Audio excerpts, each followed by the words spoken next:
আসসালামু আলাইকুম, স্বাগতম যমুনা আপডেটস সংবাদে। আমি মোহাম্মদ জাকারিয়া আজকের সব আন্তর্জাতিক খবর নিয়ে হাজির হয়েছি। শুরুতেই জানিয়ে দিব সংবাদ শিরোনাম, তারপর বিস্তারিত। ট্রাম্পের প্রস্তাবে রাজি হবে না ইরান, যুদ্ধ অনিবার্য। ইরানে অতর্কিত হামলা চালানোর প্রস্তুতি যুক্তরাষ্ট্র। ট্রাম্প নির্দেশ দিলেই ইরানে কয়েক সপ্তাহের অভিযান চালাবে যুক্তরাষ্ট্র। পুতিন যুদ্ধ চালিয়ে যেতে আগ্রহী, জেলেনস্কি। ইউরোপের ভূ-রাজনৈতিক শক্তি হিসেবে আত্মপ্রকাশের সময় এসেছে ম্যাক্রো। আসসালামু আলাইকুম, স্বাগতম জানাচ্ছি যমুনা আপডেটস সংবাদে। আমি মোহাম্মদ জাকারিয়া। এতক্ষণ শুনছিলেন সংবাদ শিরোনাম, এবার বিস্তারিত। যুক্তরাষ্ট্র এবং ইরানের মধ্যকার বর্তমান সম্পর্ক যা কার্যত এক ভয়াবহ অনিশ্চয়তার দিকে মোড় নিয়েছে। সম্প্রতি উঠে আসা তথ্য এবং কূটনৈতিক বিশ্লেষণে এটা পরিষ্কার হয়ে উঠছে যে ট্রাম্পের কোনো প্রস্তাবেই ইরান রাজি হবে না এবং এর ফলে অনেকেই মনে করছেন যুদ্ধ এবার অনিবার্য হয়ে পড়েছে। বিষয়টির গভীরে গেলে দেখা যায় অতীতের অভিজ্ঞতা এবং বর্তমানের কঠোর বাস্তবতা ইরানকে এমন এক অবস্থানে নিয়ে গেছে যেখানে তারা যুক্তরাষ্ট্রের সাথে যে কোনো ধরনের সমঝোতাকে সন্দেহের চোখে দেখছে। বিশেষ করে ডোনাল্ড ট্রাম্পের পূর্ববর্তী শাসনামলে পরমাণু চুক্তি বা জেসিপিওএ থেকে যুক্তরাষ্ট্রের একতরফা বেরিয়ে যাওয়া এবং পরবর্তীতে ইরানের উপর নজিরবিহীন অর্থনৈতিক নিষেধাজ্ঞা আরোপের ঘটনাগুলো তেহরান আজও ভোলেনি। রাজনৈতিক বিশ্লেষকরা বলছেন ইরান মনে করে ট্রাম্পের প্রস্তাব মানেই হল নতুন কোনো ফাঁদ অথবা তাদের সার্বভৌমত্বের ওপর বড় কোনো আঘাত। তাই তারা এবার আর কোনো আলোচনার টেবিলে বসার চেয়ে প্রতিরোধ গড়ে তোলাই শ্রেয় মনে করছে। ইরানের সর্বোচ্চ পর্যায় থেকে যে বার্তাগুলো আসছে তা অত্যন্ত স্পষ্ট। তারা জানাচ্ছে যে ওয়াশিংটনের পরিবর্তিত নীতির সাথে খাপ খাওয়ানো বা তাদের শর্ত মেনে নেওয়া ইরানের জাতীয় স্বার্থের পরিপন্থী।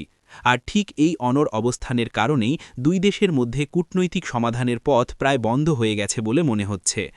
যখন কূটনীতির দরজা বন্ধ হয়ে যায় তখন স্বাভাবিকভাবেই সংঘাতের জানালা খুলে যাওয়ার উপক্রম হয়।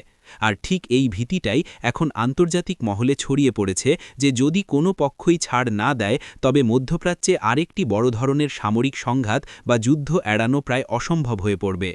আপনারা যারা নিয়মিত আন্তর্জাতিক খবরাখবর রাখেন তারা নিশ্চয়ই জানেন মধ্যপ্রাচ্যের এই উত্তেজনা শুধুমাত্র দুটি দেশের মধ্যে সীমাবদ্ধ থাকে না, বরং এর প্রভাব পড়ে বিশ্ব তেলের বাজার, আন্তর্জাতিক বাণিজ্য এবং আঞ্চলিক নিরাপত্তার ওপর। তাই যুদ্ধ অনিবার্য হওয়ার এই খবরটি সাধারণ মানুষের জন্য যেমন উদ্বেগের, তেমনি বিশ্ব নেতাদের জন্য একটি বড় মাথাব্যথার কারণ। এই পরিস্থিতিতে ইরান তাদের সামরিক সক্ষমতা এবং প্রক্সি গ্রুপগুলোকে হাই অ্যালার্টে রেখেছে এবং অন্যদিকে যুক্তরাষ্ট্র তাদের মিত্রদের সাথে নিয়ে পরিস্থিতি পর্যবেক্ষণ করছে। যুক্তরাষ্ট্র ইরানে অতর্কিত হামলা চালানোর প্রস্তুতি নিচ্ছে। সামরিক পরিভাষায় যাকে বলা হয় সারপ্রাইজ অ্যাটাক, অর্থাৎ প্রতিপক্ষকে কোনো ধরনের আগাম সতর্কবার্তা বা প্রস্তুতির সুযোগ না দিয়ে হঠাৎ করেই বড় ধরনের আঘাত হানা।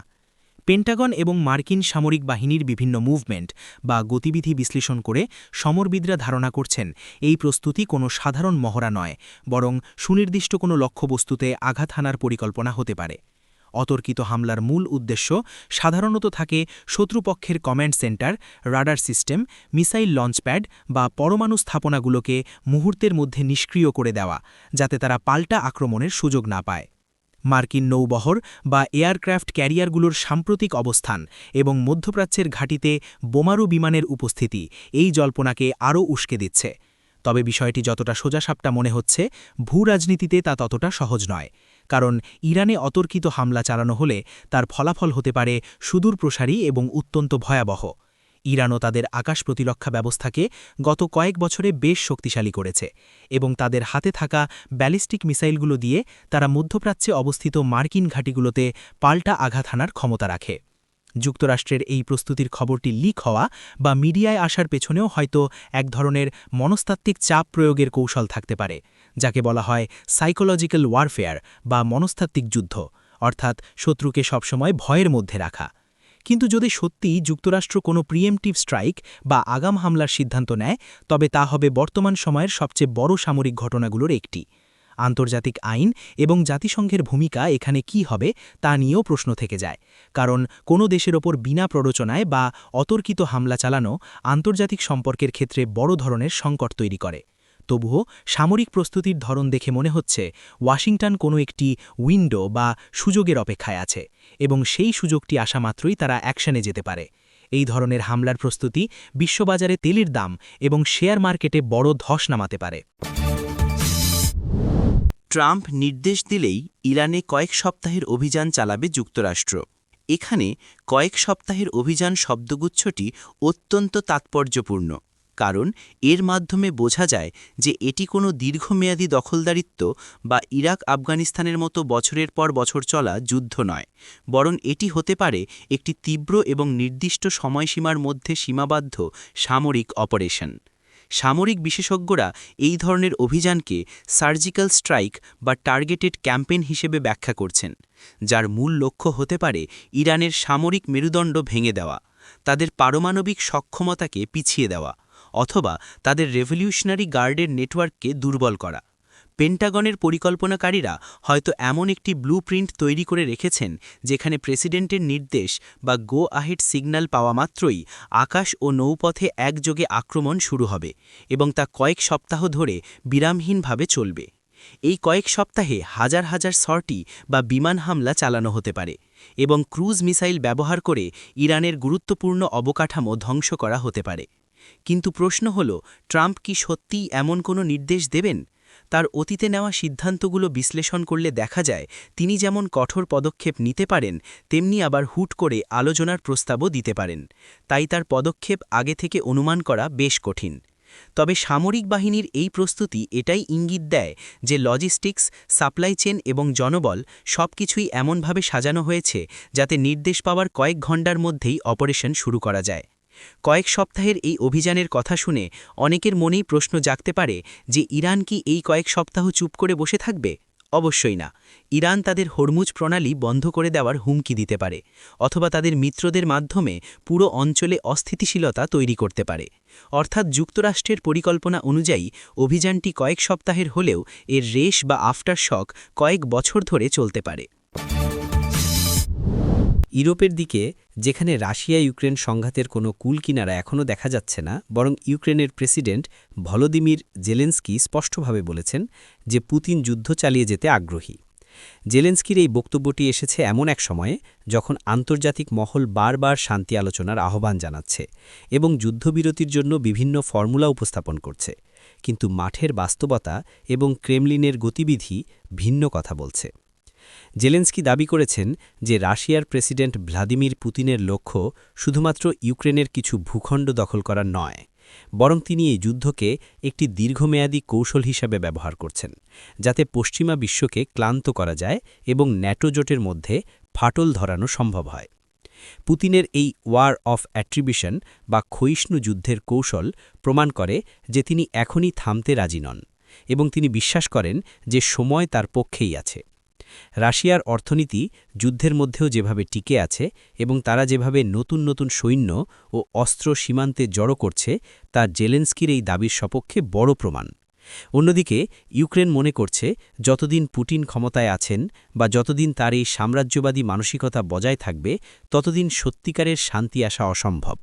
জেলেনস্কির এই মন্তব্যের আরেকটি দিক হল পশ্চিমা মিত্রদের কাছে এই বার্তা পৌঁছে দেওয়া যে আপনারা যদি মনে করেন যুদ্ধ এমনিতেই থেমে যাবে, তবে আপনারা ভুল করছেন। আমাদের আরও অস্ত্র এবং সহায়তা প্রয়োজন। শীতকাল এবং আসন্ন বছরগুলোতে এই যুদ্ধ কোন দিকে মোড় নেবে তা নিয়ে অনিশ্চয়তা থাকলেও এটা পরিষ্কার যে মস্কো এখনই পিছু হটছে না। পুতিনের এই অনড় অবস্থান যুদ্ধের মানবিক বিপর্যয়কে আরও বাড়িয়ে তুলছে। লক্ষ লক্ষ মানুষ বাস্তুচ্যুত হয়েছে এবং ধ্বংসযজ্ঞের পরিমাণ বেড়েই চলেছে। জেলেনস্কি হয়তো বোঝাতে চাইছেন যে পুতিনের আগ্রহ যুদ্ধের ময়দানে বিজয় নিশ্চিত করা, আলোচনার টেবিলে আপোস করা নয়। ইউরোপের ভবিষ্যৎ এবং তাদের নিজস্ব স্বকীয়তা নিয়ে ফরাসি প্রেসিডেন্ট ইমানুয়েল ম্যাক্র অত্যন্ত জোরালোভাবে বলেছেন যে ইউরোপের ভূ-রাজনৈতিক শক্তি হিসেবে আত্মপ্রকাশের সময় এসেছে। ম্যাক্র দীর্ঘদিন ধরেই স্ট্র্যাটেজিক অটোনমি বা কৌশলগত স্বায়ত্তশাসনের কথা বলে আসছেন, যার মূল কথা হল ইউরোপকে আর কতদিন যুক্তরাষ্ট্রের বা অন্য কোনো পরাশক্তির ওপর নির্ভর করে চলতে হবে। ম্যাক্রয়ের মতে ইউরোপের নিজস্ব সেনাবাহিনী, নিজস্ব প্রতিরক্ষা নীতি এবং নিজস্ব পররাষ্ট্র নীতি থাকা উচিত, যা ওয়াশিংটন বা বেইজিংয়ের প্রভাব মুক্ত হবে। বিশেষ করে সাম্প্রতিক বছরগুলোতে বিশ্ব রাজনীতিতে যে মেরুকরণ দেখা যাচ্ছে এবং যুক্তরাষ্ট্রের নীতিতে যে পরিবর্তনগুলো আসছে, তাতে ইউরোপ যদি নিজের পায়ে না দাঁড়ায় তবে তারা ভবিষ্যতে বড় ধরনের সংকটে পড়বে।